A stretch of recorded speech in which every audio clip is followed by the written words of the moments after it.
Picture this. A kindergarten child is excelling in her academics. She's mastering all the concepts, she's doing all the work, and she's doing it quickly, so she's finishing it all before all the other kids.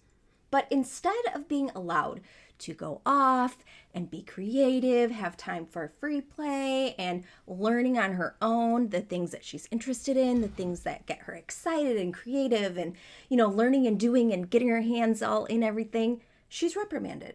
And she's told to sit down and continue to work until everybody else is finished. Scenario 2. We got a child who is in elementary school and they have a worksheet that has like 10 questions. All these questions are about the same topic. And he's shown in those first 8 questions that he got it. He understands the topic completely. He has comprehended whatever it is that he was supposed to comprehend. But for whatever reason, he didn't answer the last 2 questions. Maybe he forgot, or maybe he got distracted and didn't come back to it, or he skipped one in the middle, or maybe he just didn't want to answer them for whatever reason, because kids sometimes do that, right? His grade no longer reflects the fact that he knows this topic. He gets an 80% instead of a 100%. Now let's carry this over into homeschooling. You purchase a curriculum. You follow the schedule or fill out your little planner that you're so excited to get. I love planners with all of the lessons for the day or for the week or for the month. But somewhere in the middle, you got thrown a little off track. Suddenly, you are reaching the end of the school year and you are not through this curriculum. You are stressing now. You're cramming 3 lessons into one day just to get through the whole thing. All you know is you need to finish this curriculum because you can't not finish it, right? You purchased it, you spent the money. What would you be teaching your kids if you didn't get through the whole entire thing? What would they learn if you just stopped partway through the curriculum or before it has finished, before your school year has actually finished? Will they always be kids who just don't finish things? How will they ever get a job and complete a task? How will they learn to have discipline? This is a conversation that I see happening in the homeschool community all the time. And all of these scenarios are real scenarios. They're not made up. One of those scenarios is actually from a post in a Facebook group I'm part of. There is so much pressure in and out of school to complete the curriculum, complete a worksheet, complete an activity, to check all of the boxes. And if you're new here, hi, welcome. I'm Jess from the blog SiloandSage.com. I am a former teacher turned homeschooling mom of 5. Currently, they are from high school all the way down to 1st grade. So I am speaking about all of this from experience, both in the classroom, in a school setting, and as a homeschool mom who's been doing this for quite a while. Here's the thing. Checking every box and completing everything in your curriculum from beginning to end is not the only measure of success or education or discipline. Now let's talk about some ways that kids can learn discipline, because I think that this is one argument that a lot of people make for why you should complete the curriculum. No matter what, you should always get to the end. No matter how long it takes, you should finish it. And I want to talk a little bit about that because I think this is a really common misconception that kids won't learn how to finish things. They won't learn discipline. They won't be able to follow instructions. They won't be able to get a good job. Now, do I think it's important for kids to learn to finish things? Yes. Do I think it's important and necessary for them to finish every piece of their curriculum or to even finish all curriculum? No. Because there are a lot of ways that kids can learn discipline. There are a lot of ways they can form good habits and, have a good work ethic. So let's talk about some real life examples of ways your kids can learn good work ethic and learn to, finish things and to solve problems from beginning to end and to have discipline. So a home improvement project. I gave one of my kids the task of, we have this door, like a pocket door in our laundry room that's, one of those sliding ones that goes into the wall. And the handle thingy, I don't even know what it's called, it fell off. I did not really have the capacity at that moment to fix it. So it was just a hole in the wood where the handle should be. I ordered the part and I just let it sit there. One of my kids came, picked it up, put it on, completed the project. I did not have to be part of that in any way. This is because he has learned the discipline of completing home improvement projects. This is something that he loves to do and is very interested in and motivated to do it. Oftentimes, discipline comes from an internal or external, but really an internal motivation. Someone else cannot motivate me to get up early in the morning, right? I can drag my kids out of bed in the morning, but unless they have that real motivation to get up, like if there's something exciting happening that day, they might drag their feet a lot, right? I have some kids who love to sleep in the morning, but on cross-country days, they are up so fast. They pop out of bed. I don't even have to come into the room a second time, right? So that discipline comes from an internal motivation, something that excites them. So training for a big race. I have a child who loves to train for long distance running events. He was training for a half marathon. He trains for cross country events. He spends a lot of time disciplining his body by, setting himself a training schedule, setting himself a protein goal or whatever it is that he needs to eat or how much water he needs to drink, making sure he has electrolytes. He has a lot of discipline when it comes to sports because that is very motivating to him. He has an internal motivation, he has an external motivation, he has a goal that he has set. He's learned a lot of discipline through this. Kids can learn discipline through mastering an instrument. That takes daily practice. That takes a lot of dedication to learn a new instrument. Learning any kind of new skill, like baking or crochet or sewing, whittling, any kind of woodworking, all of those things take discipline and dedication, and they take time and effort. But that doesn't mean that if you're going to learn a new skill, you need to complete everything, right? I love to sew. I have been sewing for many, many years, and I make a lot of projects that I never finish. That doesn't mean that I'm, a horrible sewer, a horrible seamstress. It just means that I decided this one is not worth finishing.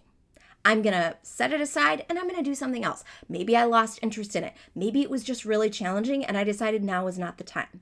Maybe I just forgot about it and something bright and shiny came along and I found a new pattern and I want to get started on that instead. It doesn't really matter why I abandon it. I could come back to it later, but there's nothing that says I have to finish it, right? There is no rule of sewing because if it was, let me tell you, there would be a lot of seamstresses, a lot of sewists that would have a big problem if we said, you need to finish this project before you move on to the next one. Another great way to learn discipline is forming daily habits. So whether that is like Bible reading and daily prayer time, or taking your vitamins, or drinking enough water. How many of us, carry around giant water bottles everywhere we go because we're trying to make sure we hit a water goal, whether it's a written down goal or just a goal up in our head, right? But any kind of daily habit that we're trying to form, this takes discipline. And the same is true for our kids, whether it's reading or writing or putting your socks in the hamper and not leaving them on the floor. Or, whatever it is, all of these daily habits that we're teaching our kids throughout the day, that we're supporting them and helping them to figure out, these are ways we are teaching our kids to be disciplined. Learning a new language. One of my kids loves Duolingo, and it has these little things that remind you, which I have a love-hate relationship with, like keep your streak or whatever. But it's forming a habit, right? It's forming a discipline and teaching them, hey, if you want to actually learn this language, you have to keep up with this every day. You can't just stop midway through because you probably are not going to actually learn the language, right? If you just do it one day and then don't do it again for 6 or 7 days. Caring for animals. If you have met kids who live on a homestead or on a farm, you know that it takes a lot of discipline and a lot of hard work to care for animals. You can't just not care for them, right? You can't just forget to feed them. Actually, last night, my kids forgot to close up our chickens, and at 11:15 last night, one of my kids came busting out of his room and he's like, did anybody close up the chickens? other kid said, no, I forgot. And he said, I heard the chickens outside, and they ran outside, and sure enough, there was a possum in the coop and they had to go get it. This teaches them the hard way. Thankfully, the chickens were all fine. But this teaches them the hard way that you need to be disciplined. You need to have a habit of checking the chickens every day. Full disclosure, we were traveling for a week and they had not been responsible for the chickens for that entire time. So that's part of why they were out of the habit. Starting their own business. If you know a child who, has started a lawn mowing business or a pet sitting business or babysitting, they have learned discipline, right? They've learned how to maybe care for their money and their finances and watch their budget. They have learned the different things that they need to do to actually complete the job, right? To show up on time, to whatever it is they need to do. These are all different ways that our kids through real life can learn how to work hard and how to have discipline, not just by checking the boxes that the school system has created for us to check. Curriculum is one way that our kids could learn discipline and learn how to finish things, learn perseverance, to push through hard things to accomplish goals. But what happens if that goal has already been met? So they've learned the thing they're supposed to learn, but they haven't actually finished the curriculum. Do we continue just for the sake of checking off the boxes? So your child's mastered the skill. They've showed that they understand the topic. Continuing the curriculum could solidify their understanding. It could give them extra practice, or it could just be like that kindergarten child sitting in a classroom having to continue to work at the desk because all the other kids are still working, right? It's just filling their time when they could be doing something more productive, more fun, more exciting, more creative, learning something new.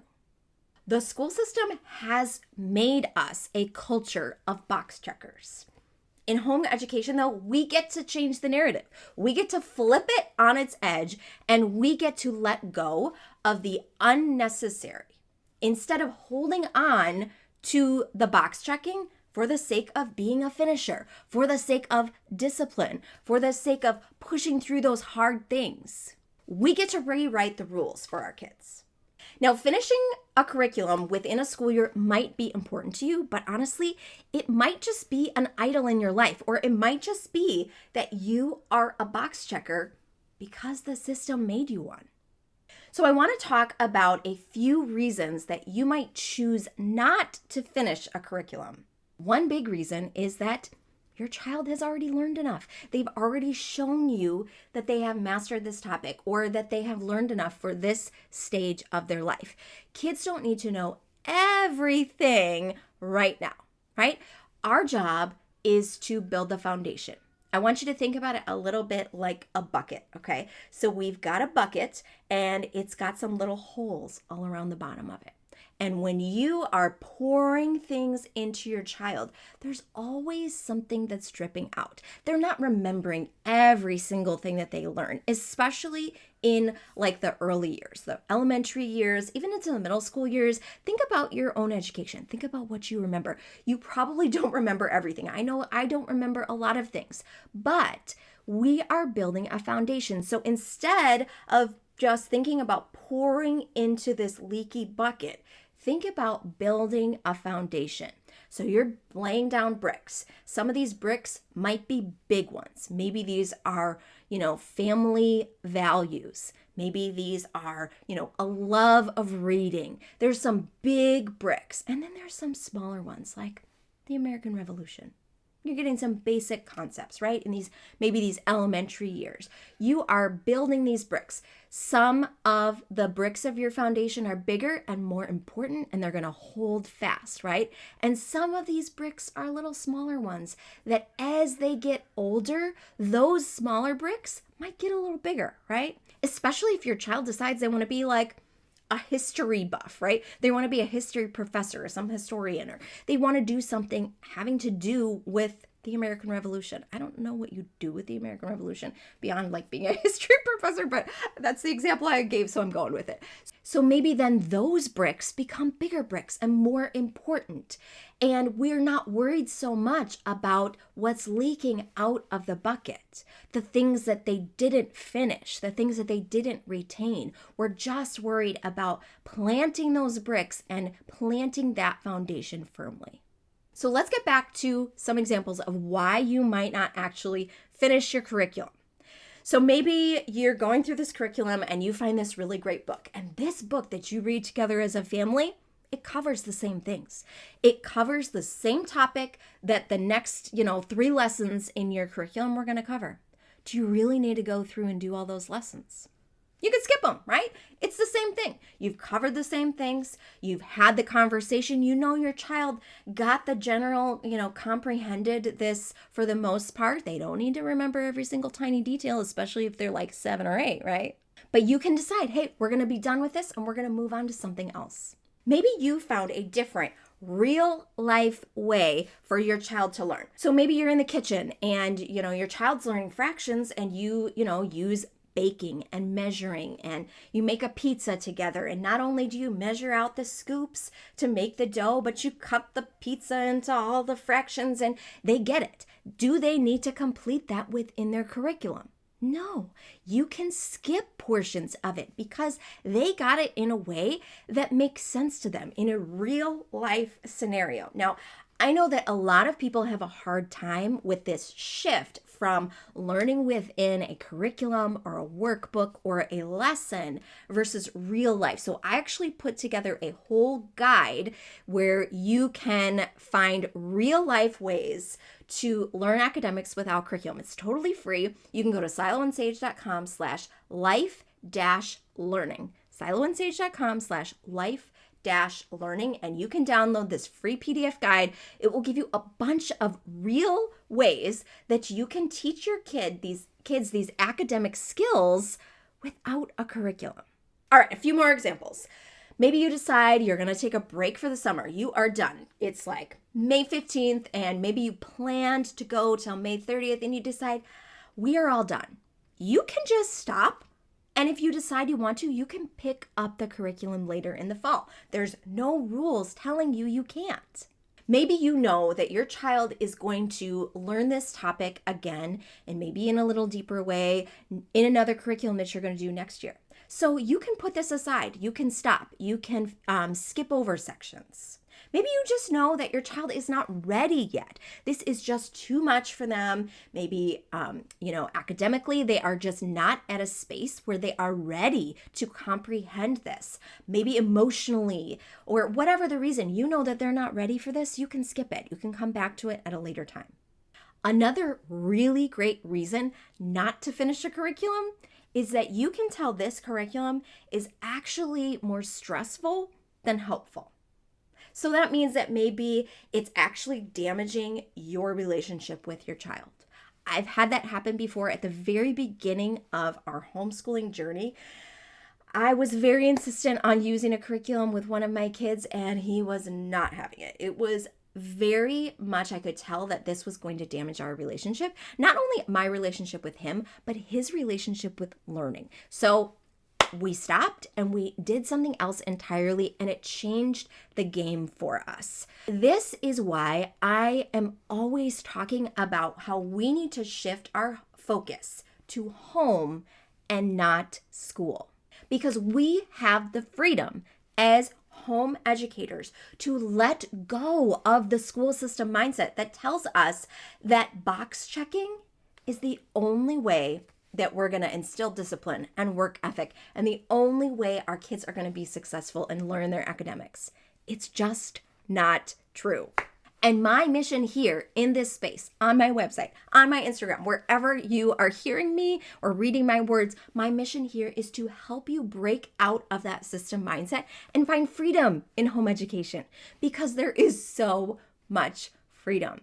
I'm so passionate about helping families to break free from this idea that education is the same as school, because it's not. And that kids won't be successful if they don't check all those boxes. Now, if you don't hear anything else that I say this whole video, please hear this. You are not tied to your curriculum. It's not the boss of you.